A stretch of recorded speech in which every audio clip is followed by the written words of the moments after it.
When you think of the wild animals that call Washington home, you probably think about black bears, elk, cougars, and bobcats. But did you know the Pacific Northwest was once home to buffalo? First, let's take a trip in the way back machine to about the late Pleistocene. There is archaeological evidence that Bison antiquus, an ancestor to the modern bison, lived on the islands of the Salish Sea, based on skeletons found on Orcas Island and Vancouver Island. Our pal Knut Berger went to Orcas Island to get up close and personal with one of the Bison antiquus skulls. More than 10 years ago, property owners on Orcas Island were digging a new pond on their property when workers uncovered some old bones.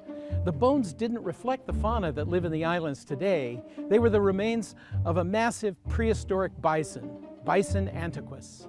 But they found some other things that made the bones an extremely interesting find. The bones showed signs of human contact.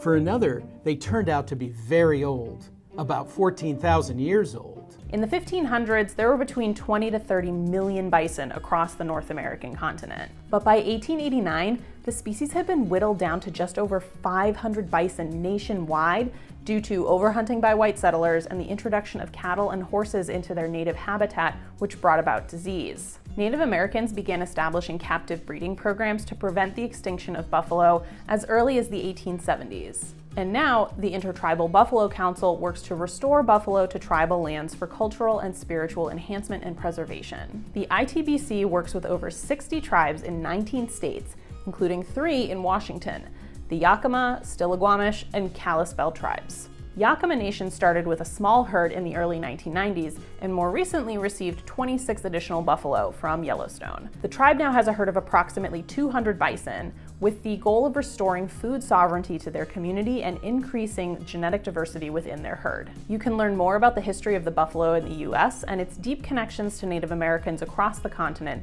on The American Buffalo, a film by Ken Burns, streaming online and on the app.